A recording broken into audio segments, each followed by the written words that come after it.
Hello, my name is Miss J. I'm a mother of 3 adult children and 1 10-year-old. I now have to send this video because all of my telephone calls, emails, and certified letters have been blatantly ignored. I have cried tears of sorrow, helplessness, many nights, and trying to help prove my daughter's innocence. This is my youngest daughter, Quasia. She is the first out of my 4 children to graduate high school and the first to go to college. She obtained her high school degree at Secondary School for Law because she wanted to become a lawyer. But because of my domestic violence situation, she chose to go to school to become a teacher for children of parents, of mothers who are brutally beaten and have no way out. And the children have no way, no loopholes out to converse with someone, to let out their feelings and frustration. On December 6, 2014, the Albany South End Police Department arrested and charged my daughter with $25,000 bail of a felony assault. My daughter did not commit that crime. The young lady that alleges that my daughter attacked her is very well known by the police department, the streets, and the gangs. Her recent arrest was a DUI with a drug possession, and they released her on her own recognizances. The same woman has broken into the home, my home.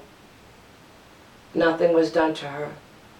She's attacked and beaten several young ladies, which I have emails of, and the police have not done anything to her. As of February 29th, 2016, my daughter is being forced, basically, to take a plea and commit to a crime that she did not commit. Only because she's tired of going into court, and she's tired of people not believing her. My daughter had a legal aid attorney who still is not, a criminal attorney who gave my daughter and I bad advice, which has led us to the situation we're in now, which is the beginning stages of trial. We have been blessed to come across a lawyer that's willing to help my daughter. But even he says things don't look promising. But there are witnesses that can prove my daughter's innocence. That the detectives that's handling the case are rookies and don't care. Don't even want to investigate the crime fully in order to exonerate my daughter. I have emailed, sent letters, I've made phone calls to the Times-Union investigation, Brandon Lyons, Stephen Krakoff, Chief of Police, Henry Johnson Boulevard, Paul Nelson, Times-Union News Plaza, Northern Regional Office IAB, Washington Avenue in Albany, New York, Mayor Kathy M. Sheehan, City of Albany, New York, Vice President, News Plaza, Rex Smith, Senior Editor, Local News, Teresa Buckley, Brian at Albany Broadcasting, December 9th, 2014. News at 10, December 9th, 2014. info@nywba.org, December 8th, 2014. Volunteer at nycag.org, December 8th. Crisis at National Coalition Action, December 8th, December 13th, December 21st of 2014. The Office of Chief Police. And last but not least, the president that I voted for, Barack Obama. I am trying to prevent my daughter of being murdered in jail for a crime she did not commit, for being murdered in her life because a felony will travel with her a lifetime. She will never be able to become a teacher. She will never be able to work in law enforcement like she wants to. She'll never be able to work with children and help them and guide them through the process of dealing with parents in domestic violence. I'm trying to avoid my daughter from being like John D. Bunn, Roger Logan, and Michael Pavont, who were wrongly convicted and received settlements, $3.75 and $2.75 million. Trayvon Martin, Michael Brown, Tamar Rice, may they all rest in peace, all died at the hands of police. Sergeant Bland, Joyce Kernwell, Cringer Chapman,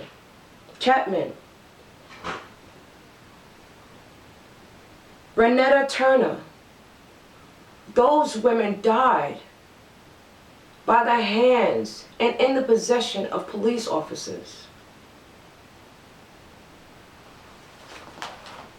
I was in a domestic violence with a police officer who was affiliated with the police department. I went back and forth to Albany County Courthouse, Family Courthouse, and Brooklyn County Courthouse.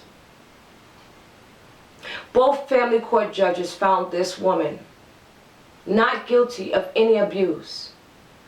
Yet my children bear the scars for the rest of their lives of the abuse this woman has placed upon them as well as myself.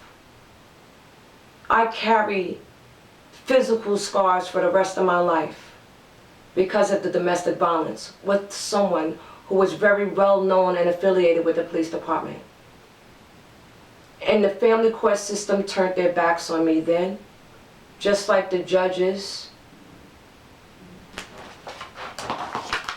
and everyone else has. My daughter would not harm someone of that nature.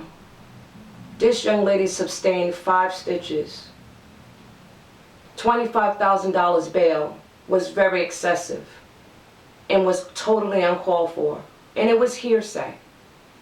They didn't even investigate before they arrested my daughter. When my daughter got to Albany County Jail, she had no defensive wounds. She had just gotten her nails done. None of her nails were broke.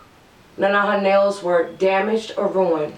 My daughter had no facial defensive wounds. Therefore, she could not have jumped, attacked, or beaten this woman who's allegedly saying that my daughter did it.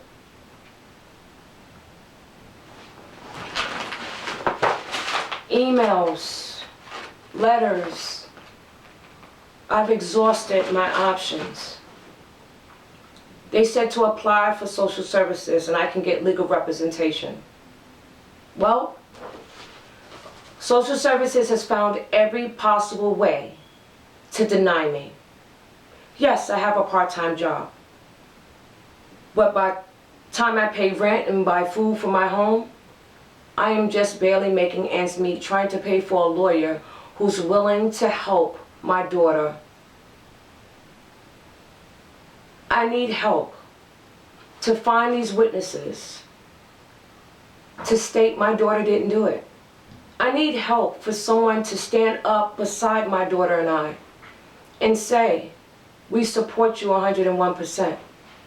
I need someone to help us investigate this properly. On December 6, 2015, I threw a protest in front of the apartment building that my daughter was arrested. I have 50 college students between St. Rose and Albany University that all agree that Albany Police Department harasses them, all college students, especially the black college students. This abuse must stop. And it must stop here, or my daughter will die at the hands of another officer. I cannot explain that to my 10-year-old, how his sister is now dead because someone lied, fabricated a story, and alleged a crime that his sister did not commit. I'm asking and begging for any and everyone that is listening, watching this video. Please email me. Let me know that you care. Let me know that you're willing to support me. Because evidently, no one in Albany cares about my domestic violence. No one in Albany cares about my daughter's life. No one cares about another black child dying by the hands of police. I'm a single parent, and I've raised my daughter right. And if any part of me thought my daughter did it, her and I both would stand up together and take the punishment together. But because of my domestic violence, and because of me being a cervical cancer survivor, I know my daughter would not do anything to jeopardize being taken from me and her 10-year-old brother. This is my last cry for help. Once February 29th comes,